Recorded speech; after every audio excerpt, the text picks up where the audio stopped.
મિત્રો, આજથી 1 માસ પૂર્વે એટલે કે 18મી ડિસેમ્બરના દિવસે મનોરંજન, કલા, સાહિત્ય અને આધ્યાત્મિક દરેક ક્ષેત્રમાં જેમનો અમૂલ્ય ફાળો છે અને આપણા સિને સન્નિહિતા પરિવારના માર્ગદર્શક, શુભેચ્છક એવા શ્યામ શાહ આપણી વચ્ચેથી આ દુનિયા છોડીને ચાલ્યા ગયા. જેમને આજે 1 માસ 17મી જાન્યુઆરીએ પૂર્ણ થાય છે. આ નિમિત્તે આપણા હૃદયમાં, સૌના હૃદયમાં, કલા જગતના હૃદયમાં બિરાજમાન એવા શ્યામ શાહને પ્રથમ માસિક પુણ્યતિથિએ સિને સરિતા પરિવાર તથા તેમના અંગત મિત્રો દ્વારા એક સ્મરણાંજલિ આપણે સિને સરિતાના માધ્યમથી આપી રહ્યા છીએ. પ્રથમ માસિક પુણ્યતિથિએ સિને સરિતા દ્વારા શ્યામ શાહની સ્મરણાંજલિમાં શ્યામ શાહ વિશે વધુ માહિતી તથા તેમના કરેલા કાર્યોને આપણા સિને સરિતા પરિવારના દિલીપ કુમાર દ્વારા એમના વિશે વધુ જાણકારી અથવા એમના વિશેની વાતોને આપણે વાગોળીશું અને એમને સ્મરણાંજલિ આપીશું. નમસ્કાર દર્શક મિત્રો, હું દિલીપ કુમાર પરમાર સિને સરિતાના માધ્યમથી આજે ફરી એકવાર આપની સમક્ષ ઉપસ્થિત થયો છું. એક એવી વાત કરવા, એક એવી યાદોને વાગોળવા કે કદાચ આંખો પર આપણી નમ થઈ જાય.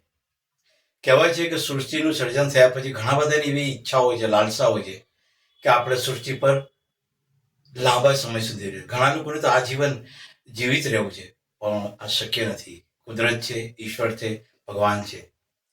જે સૃષ્ટિ પર આવ્યું છે એને એક દિવસ જરૂર જવાનું છે. કેટલીક એવી વ્યક્તિઓ હોય છે કે અચાનક આ દુનિયામાંથી ચાલી જાય છે. જ્યારે આવી સારી વ્યક્તિઓ જ્યારે ચાલી જાય ત્યારે એમની યાદો આપણને બહુ જ વિચલિત કરતી હોય છે, દુઃખ પહોંચાડતી હોય છે. તો દર્શક મિત્રો, આજે એક એવી જ મહાન પ્રતિભાની વિશે આપણે વાત કરીશું, જેમનું નામ છે સ્વર્ગસ્થ શ્યામ શાહ. આ એ નામ છે કે જેણે ફિલ્મી દુનિયાની વાત કરું, ગુજરાતી ચલચિત્ર, ટીવી ક્ષેત્ર કે પછી સ્ટેજ પ્રોગ્રામ હોય, ત્યાં આગળ પોતાની એક આગવી પ્રતિભા, આગવી ઓળખ ઊભી કરી છે. એક નાની ઉંમરથી કહું તો 18 વર્ષની ઉંમરથી જ 1980ના દાયકાથી જ ફિલ્મ અને ટેલિવિઝન ક્ષેત્રે પ્રવેશ કર્યો અને ત્યારબાદ ભગવાન આદિ શંકરાચાર્ય પરંપરા અને સાધુ તરીકે કૃષ્ણ ભક્ત અને કવિઓના નંદદાસ અને સુરદાસના જીવન પર સફળ ફિલ્મોનું નિર્માણ કર્યું. આ નિર્માણ કરનાર વ્યક્તિ બીજું કોઈ નહીં, સ્વર્ગસ્થ શ્યામ શાહ. શ્યામ શાહના કલા, સાહિત્ય અને આધ્યાત્મિક ક્ષેત્રે આપેલા આ જે કાર્યો છે જેને અમે બધા વાગોળીએ છીએ, આજે ખાસ આ દિવસે સિને સરિતાના પરિવાર તથા વ્રજ કિશન ભૂમિ દૈનિકના તમામ સ્ટાફ વતી અમે શ્યામ શાહને નમન કરીએ છીએ. દર્શક મિત્રો, શ્યામ શાહને ફિલ્મી દુનિયાના ક્ષેત્રમાં લાવવાનો જો શ્રેય કોઈને જતો હોય તો તે છે આપણા ગુજરાતી ચલચિત્રના અભિનેત્રી સ્વ રીટા ભાદુરીની માતા ચંદ્રિમા ભાદુરીને. એમણે સુભાષ શાહ, અરુણ ભટ્ટ તથા બીજા અસંખ્ય દિગ્દર્શકો સાથે દિગ્દર્શક. ત્યારબાદ શ્યામ શાહ સાહેબે ગુજરાતી ફિલ્મ ક્ષેત્રે એક નવો જ વિષય પસંદ કરી એક નવી ઊંચાઈ પર લઈ જવાની કોશિશ કરી. અલગ જ કથા વસ્તુ પર ફિલ્મો બનાવવાનું એમણે નિર્ધાર કર્યો. શ્યામ શાહ સાહેબે જેમાં પ્રથમવાર એક ગણિકાના પાત્રને કેન્દ્રમાં રાખીને મન, મોતી અને કાચ ફિલ્મનું નિર્માણ કર્યું, જેને વિવેચકોએ ખૂબ જ વખાણી, આ ફિલ્મને બિરદાવી. આ ફિલ્મના મુખ્ય પાત્રમાં જાણીતી અભિનેત્રી પિંકી પરીખ હતા. ત્યારબાદ એમણે દિગ્દર્શક તરીકે સૌ પ્રથમ પહેલી ટૂંકી ફિલ્મ ફૂડ અને મહેક એક બનાવી. તે ઉપરાંત અસંખ્ય ટીવી સિરિયલો અને કોર્પોરેટ ફિલ્મો અને ગુજરાતી ફિલ્મો બનાવી. આ હતા આપણા શ્યામ શાહ. શ્યામ શાહે કારકિર્દીના મધ્યમાં નામ, દામ, આન, બાન, શાન પ્રાપ્ત કર્યા. પછી તરત જ એમના વિચારો પરિવર્તિત થયા. તેમણે આ ક્ષેત્રને છોડી આધ્યાત્મિક ક્ષેત્ર તરફ વળાંક લીધો. અને કહેવાય છે ને કે જ્યારે માણસ કંઈક વિચારી લે કે કંઈક નવું કરવા તો એને ઈશ્વર પણ સંપૂર્ણ સાથ આપે છે. આધ્યાત્મિક ક્ષેત્રમાં વળ્યા બાદ આધ્યાત્મિકનું જ્ઞાન પ્રાપ્ત કર્યું, કઠોર સાધના કરી, પરમ તત્વની ઝાંખી કરી, અનેક શિષ્યોને માર્ગદર્શન આપ્યા.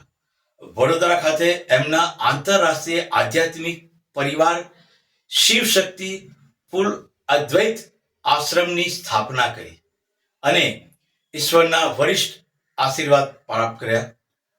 અને દીક્ષા પછી શ્યામ શાહ ગુરુજી યોગેશ્વર તરીકે ઓળખાવા લાગ્યા. તેમના શિષ્યો માત્ર હિન્દુસ્તાનમાં નહીં, રશિયા, યુક્રેન, લેન્વિયા વગેરે દેશોમાં છે અને આજે પણ એમની આ સેવાને કાર્યરત રાખે છે. તેમના જીવન ઉપરથી રશિયન ભાષામાં ધ લાઇટ ઓફ ઈસ્ટ દસ્તાવેજી ફિલ્મ પણ બનાવવામાં આવી અને તેમને યુટ્યુબ ઉપર અને નેટ ઉપર મહાભારત આધારિત પ્રવચનની સિરીઝ પણ આપણી સુધી પહોંચાડી. આ હતા આપણા શ્યામ શાહ. શ્યામ સુંદરના આ હુનરને જીવિત રાખવા માટે આ શૂટિંગ અને ગ્રાફિકની જવાબદારી તેમના પુત્ર પ્રાંશુ શાહે ઉપાડી લીધી. એમના લગ્ન અમદાવાદની સુરનુપુર ગરબા ગ્રુપની સફળ નૃત્યાંગીની જાગૃતિ મહેતા સાથે થયા.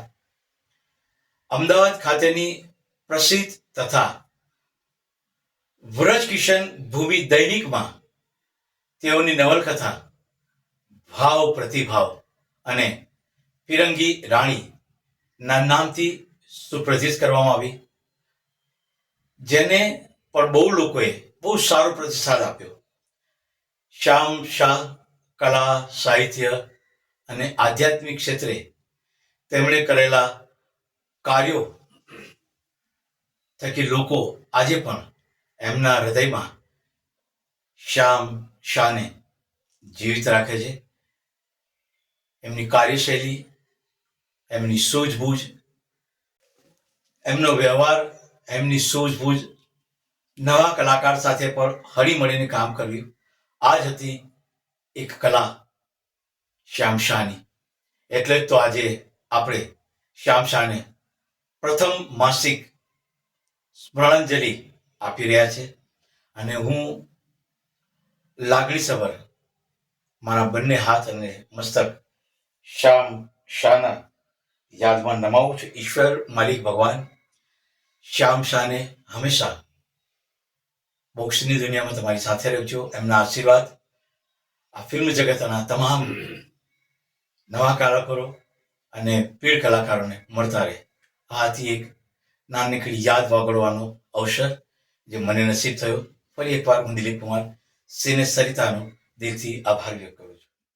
સિને સરિતાના પ્રાયોજક છે Ruku herbal products, gold hair oil અને ડાયમંડ મસાજ ઓઇલ. સવારની લહેજત, ગરમાગરમ ચા અને વ્રજકિશન ભૂમિ અખબાર. વ્રજકિશન ભૂમિ સિને સરિતાના મીડિયા પાર્ટનર.